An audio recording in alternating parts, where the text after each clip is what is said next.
조금 전에 들어온 소식입니다. 지난 5월 경남 밀양에서 축구장 1,000개 넘는 면적이 잿더미가 되는 큰 산불이 났었죠. 이 산불을 낸 혐의로 한 60대 남성이 경찰 조사를 받고 있었는데 스스로 목숨을 끊었습니다.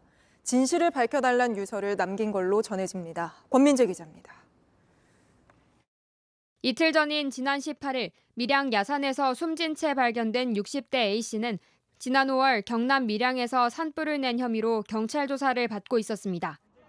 A씨는 산불 직후 마을에서 자신이 산불을 낸 사람이라는 소문이 돌자 이를 바로잡고 싶다며 경찰에 자진 출석했던 것으로 알려졌습니다.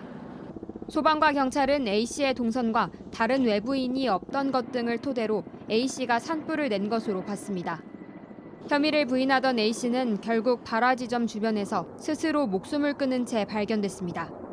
A씨는 진실을 밝혀달라는 내용의 유서를 남긴 것으로 파악됐습니다. 창문이 형체를 알아볼 수 없을 정도로 녹아내렸습니다. 차량 내부는 온통 잿더미가 됐습니다. 어제 저녁 7시 35분쯤 부산시 광안대교를 달리던 BMW 차량에서 원인을 알 수 없는 불이 났습니다. 불꽃이 여러 번 튀어 올랐어요. 일반적으로 그냥 불 난 게 아니라 계속 누가 화염방사기 쏘는 것처럼 위로 확 올라오더라고요. 차량에 타고 있던 30대 운전자는 바로 대피해 다치지 않았습니다. 불은 15분 만에 꺼졌지만 이 사고로 광안대교 1, 2차로가 통제되며 퇴근길 교통정체가 1시간 넘게 이어졌습니다.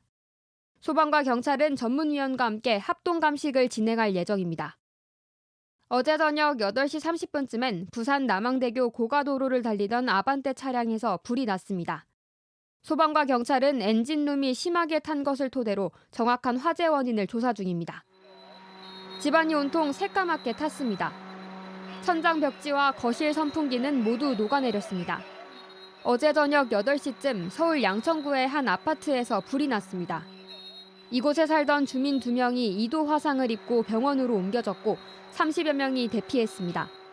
소방당국은 다용도실에 켜둔 촛불에서 불이 난 것으로 보고 정확한 화재 원인을 조사하고 있습니다. JTBC 권민재입니다.